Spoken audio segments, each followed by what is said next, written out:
Daily Detroit is brought to you by the community. Support our work at patreon.com/dailydetroit. Coming to you from Detroit's North End, I'm Jer Stays, and it's Wednesday, January 27th, 2021. Episode 684 of your Daily Detroit is in two parts. One of the things the pandemic has led to is creativity around eating outside, or sometimes eating inside outside, but in small groups. Anyway, to help bolster Southwest Detroit businesses, add another element of style, and create something that'll be useful even after all of this is over, the Southwest Detroit Business Association and a number of restaurants are rolling out large luminarias. Jennifer Gomez from the SDBA is my guest. Then we'll talk about the unique challenges women veterans face, a nonprofit looking to meet those needs, and how you can help. Erica Owens joins me to talk about that. So let's buckle in and just get started.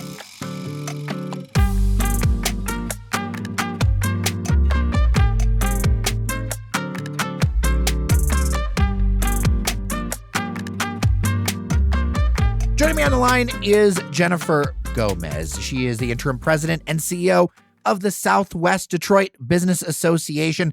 Southwest Detroit is one of my favorite corners of town. It's so much fun, so much happening. Jennifer, welcome to Daily Detroit. Thanks so much, Jer. I'm glad to be here. And I'm glad to talk to you because really you've got a pretty innovative way of helping the businesses down there deal with the pandemic with these luminarias. And first off, this is something that's kind of an outdoor seating or experience arrangement. Why do something fancier than, say, a tent, right? Because we see tents everywhere. Why kick it up a notch? So going back, months ago, really to September, we were thinking forward. What can we do to help our restaurants, our overall community, knowing that the impact of COVID and, the safety restrictions that, of course, we respect, were going to be in place still. We needed to find some innovative solutions. So initially, the concept was rooted in functionality, literally just what can we do to help our restaurants survive the winter months for this shutdown that we have or the restrictions. But then eventually, and very quickly actually, it evolved into an opportunity where we knew we had the ability to turn this into an attraction and a signature branding opportunity for Southwest Detroit. So that's what really led us to creating the program, which the title is the Luminarias of Southwest Detroit. And so it's a solution to allow for outdoor dining in Michigan. So, safe from all the elements, but still you're outside. But at the same time, what it does for us is it takes it up a notch, as you've described. Aside from some of the other common solutions that you're seeing, which might be igloos or just tents that have a siding to it, what we wanted to do was create something that truly created an attraction. So the Luminarias, of course, give homage to the Hispanic culture that's predominant in Southwest Detroit, but also the manufacturer that we worked with, the design and engineering firm, Build, and then DeSanios, who manufactured units with Build. They were able to create for us this custom design that not only was unique, but it actually is going to allow the patrons to be comfortable. So they're built durable enough, thick enough, and heated so that while you're inside, yes, you're in a shelter, but you're also very comfortable still, which is really nice. So it really just kind of addressed everything all the way around. So we created this attraction. We have it as a homage to our cultural representation in the community, but also it's still very functional, and our patrons will be very comfortable while using them. And that strikes me as something important because even as restrictions shift and change over the next however long, it seems like this is something where many diners are going to prefer to be in a more, I don't want to call it secluded, but more pod-like situation. Mm-hmm. This keeps this going. But also it strikes me that these could be used beyond the pandemic. Oh, absolutely. And that was the intent. And so any of the solutions that we put in place for our community in response to COVID and the restrictions that are in place, we wanted to make sure that we did it with a view of long-term sustainability. So although it's nice to, of course, address the immediate need, anything that we do, we want to make sure it has that sustainable impact. And fortunately, that's what this does. And so again, while we started with this being a solution for winter, the great thing is we're able to create it where these units could be used year-round if the restaurants choose to keep them up. The panels that are on each window, they're large-scale windows, they're 4x6 in dimension, they can be removed in the summer where it turns into, an open-air alfresco type of seating arrangement. There's lights. As I mentioned, there's the heaters for the winter time. So it's super exciting because it has multiple purposes and not just for one season.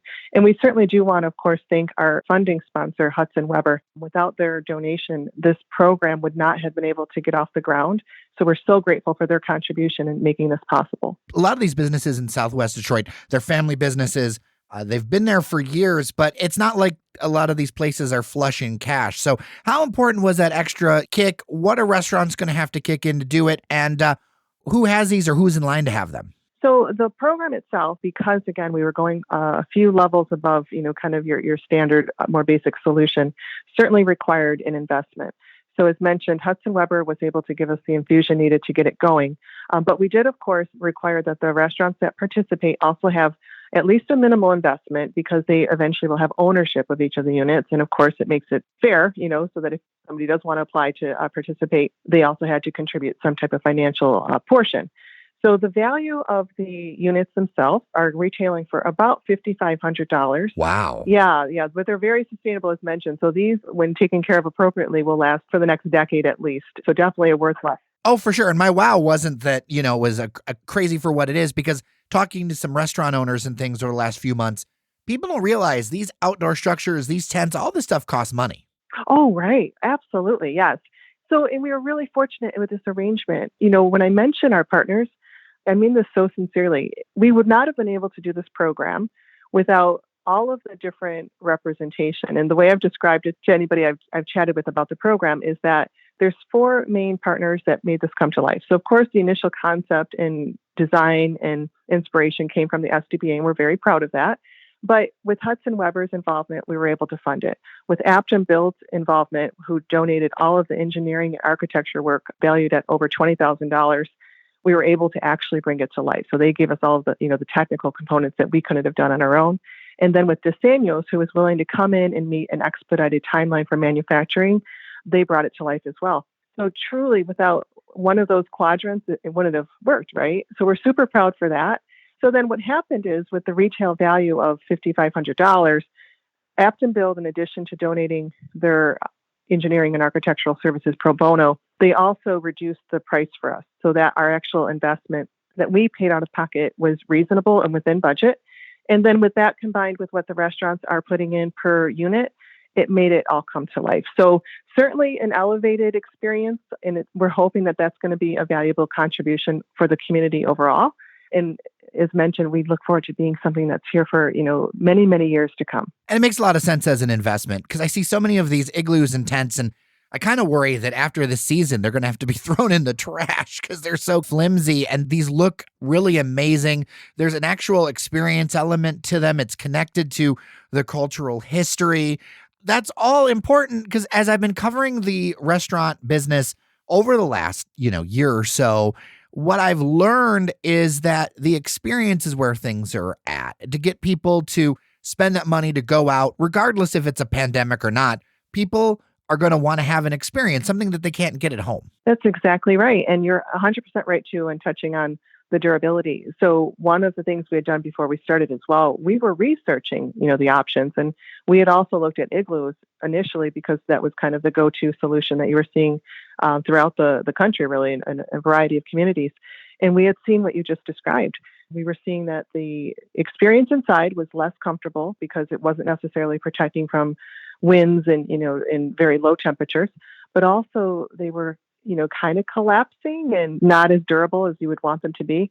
So while this comes in at a higher initial price point, the benefit at least is that they're going to be around, and, the exact experience is going to be very good for everybody that's literally dining inside of them. Well, and it feels like a signature experience for the neighborhood that kind of elevates it. I think it's important that the different areas, whether you're in the city of Detroit or if you're in a, inner ring suburb or whatever, it's nice to have a sense of place. And I feel like this is one of the many things that can help do that with Southwest Detroit, because if people haven't dined at some place like Armando's or a number of the other spots, it's a great experience and the food is amazing. Yes, you're absolutely right. And Southwest Detroit was certainly in need of some type of signature attraction. We offer so many things that are wonderful, of course, and we have such a loyal visitor base, and even, of course, loyal residents who patron our different facilities and businesses. But it was something that was unique and different that we felt we could offer to the community, and that's what made it so exciting. So, your description using the word signature, that's been my word as well. I've described it as a signature branding opportunity, and it really is. So this is phase one for the rollout, and we're rolling out 15 with this phase. The first units are going in at Armando's, and then each week we'll be installing 3 more until we have the 15 installed in total for this phase one. And then our goal, of course, though, again, with the idea that this becomes a signature branding opportunity for the community, is that these Luminarias will be present throughout the community and in different forms.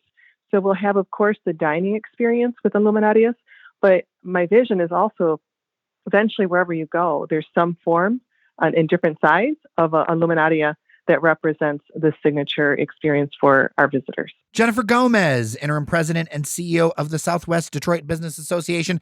Thank you so much for your time today on Daily Detroit. I really appreciate it. My pleasure. Thanks for having me.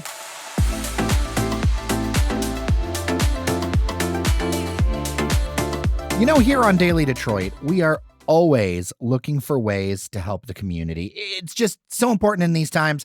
And one of the people doing good work and is a friend of the podcast, Erica Owens. Welcome back to Daily Detroit. Thank you for having me again. My pleasure, especially around something like this. This upcoming event on Saturday benefits women, veterans, and this is such an important thing to talk about because people forget that women veterans face unique challenges when they come out of the service, and there's a lot of support that's needed. So first, before we get into the event and how people can help, what is the work that you're working on? Currently, I am remodeling the 3rd floor of a Detroit shelter for women veterans and their children, so they can stay there up to 90 days for housing and a multitude of services as they're transitioning into permanent housing. But this 3rd floor was originally slated for admin offices because this was originally going to be a shelter just for veteran women. And during this pandemic, there is a greater need than ever for women and their children. So this shelter is quickly pivoting to accept children.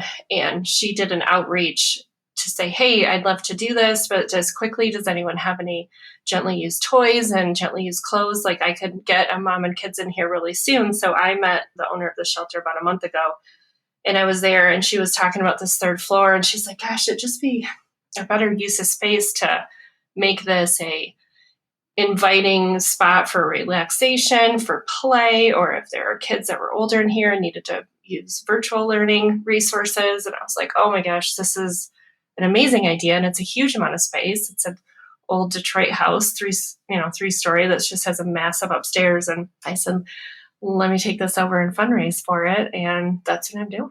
It's good to hear. So in order to do this, though, you got to raise some money. You're fundraising. But you've come up with a pretty fun way to make that happen. And in fact, a way that, frankly, if you're somebody who wants to get some lunch, some breakfast, you can go ahead and do that at 14 East Cafe. Can you talk a little bit more about that? Yeah, I was just trying to get creative with other individuals that I'm friends with, and said, I just would love to just not do a GoFundMe link. Like, let's put our heads together. So I was chatting with Claire Smith, the owner of Tafola. It's a Teff granola company in Michigan. And she's like, oh my gosh, I love this idea. Let's think. And so we came up with Bowls on the Fly, which is a Teff granola yogurt bowl topped with fruit. And then you just buy your $10 breakfast ticket and you drive up to our drive-through. So, we just pass it through the window to you and off you go. And then we were looking for a location and contacted 14 East, and Joanne Cerny at 14 East was like, oh my gosh, I love this idea. Yes, let's do this. So now you get a Chisano roasted coffee for your $10 contribution. So you get breakfast and coffee. And like you said, lunch, we're open till noon. So you can come for the lunch section of it. And it's great because it's right on Woodward. It's very accessible. It's right next to Little Caesars Arena. So pretty easy to come Saturday morning and do that. And half of the proceeds go to the shelter, which is great because we get a lot of sponsors on board. So our overhead is small. So we're able to, a huge part of the proceeds are going directly to the shelter remodel. Well, and you can treat a vet as well. Like you can go ahead and just donate and be able to treat someone else, right? Yeah, that has been a really popular option because a lot of, people might have used to live in Michigan, used to live in Detroit, don't live here now, or they're just passionate, want to help veterans, want to help homelessness. So we have a treat a vet option. So you click on that, and then in the next week or two, we will be delivering all those treat a vet bowls to veteran outreach organizations in the metro area. And we just added, because someone had a great idea, to if they bought a bunch of bowls, could they treat someone else? They live far away, but used to live here. And I was like, yeah, what are you thinking? And she's like, well, I have just a passion for treating frontline workers because they're just working incredibly hard during the pandemic. And I said, oh my gosh, yes. And we threw that option on the Eventbrite. So now you can treat a frontline worker. So still half the proceeds go to the shelter, but then we'll deliver bowls to nurses and doctors in the area. Well, and the shelter is run by Veterans Place Michigan, right? That's a nonprofit community organization? Yeah, it's a nonprofit. So that is the name of it. And that's just so important. I mean, people don't realize with the ongoing fight against homelessness and getting people, back on their feet, is that some access to permanent housing is crucial to make that transition. It is. Mina Davis runs this organization. She works incredibly hard. She's worked in this field for years with male veterans and is really good at securing permanent housing and lots of resources along with it. So it's not just a place to stay. She's really big on literacy. So each bedroom, each communal room all have bookshelves in there. She has support services coming in like yoga and meditation. If you need help, GED, if you need a job, there's lots of different training that's going on. If you're struggling with substance use disorder, lots of services in that way. So that's a neat thing too, is that she's like, I just wanted this place to feel like home.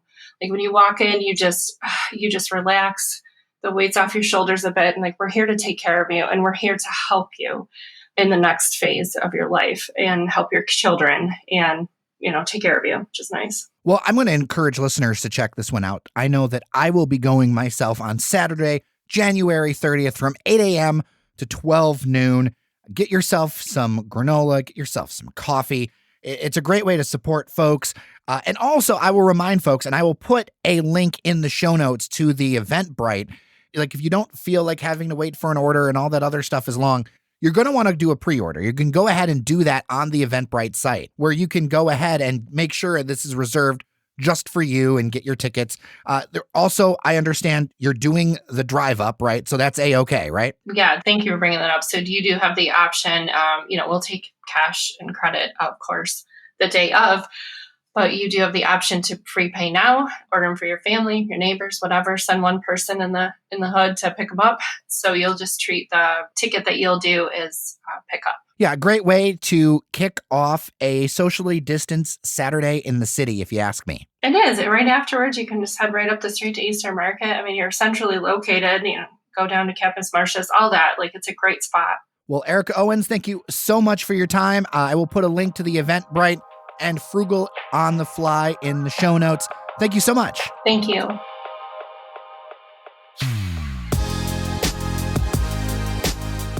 All right, well, thanks so much for listening to Your Daily Detroit. If you haven't already told a friend about the show, that would be so excellent. And if you haven't subscribed to the podcast on your favorite podcast app, it's a great way to not miss another episode. Or you could just obsessively refresh our homepage at dailydetroit.com. And I know a few people do that, to each their own. Anyway, with that, I'm Jer Stays. Take care of each other, and I'll see you around Detroit. Talk tomorrow.